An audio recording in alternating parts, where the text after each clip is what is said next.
tenure. The Honourable Parliamentary Secretary to the Minister of Immigration and Refugees and Citizenship. Thank you very much, Mr. Speaker, and I thank my colleague for her statements today and for the interventions that she's made on this issue. Obviously, on International Women's Day, it's a very timely topic of discussion. This government and our party stands steadfast in solidarity with women in Canada and women around the world, including the Yazidi women that have been mentioned by my friend, the member from Calgary Nose Hill. The important piece here, Mr. Speaker, is that when we are looking at the Yazidi atrocities, and there have been many atrocities, despicable, that are inhumane and tragic, we deplore all acts that have been taken in the name of the so-called Islamic State.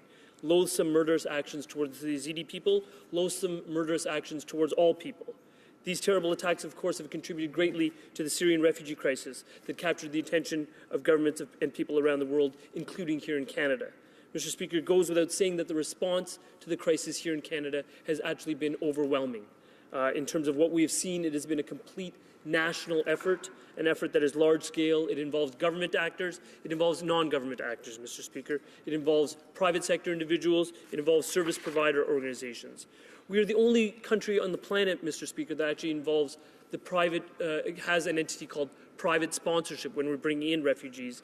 And as of last week, Mr. Speaker, 8,950 privately sponsored refugees had arrived in this country from Syria of all different ethnicities, of all different backgrounds and religions.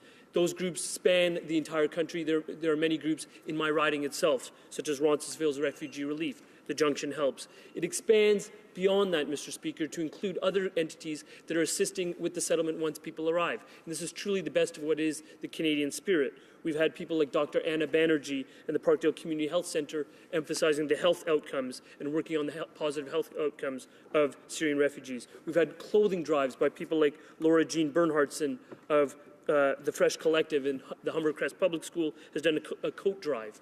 Mr. Speaker, I mention this to emphasize that the care and concerns for people affected in the region, including Yazidi people, is shared by this government, but it's also shared by Canadians across the board. But there's an important distinguishing feature here, Mr. Speaker, and this arose in the Minister's original comments and response to my colleague. And the point that was made is that we are using the UNHCR to help us target vulnerable groups, and whom they are targeting includes people across all boards, across all categories, but it includes specifically complete families, persons who are vulnerable due to membership in LGBTQI communities, but it also includes women at risk. So let me underscore that one more time, Mr. Speaker. Women at risk are a category that we are looking at as vulnerable. It's a category that the UNHCR is looking at as vulnerable. I think that is especially important to underline today on International Women's Day.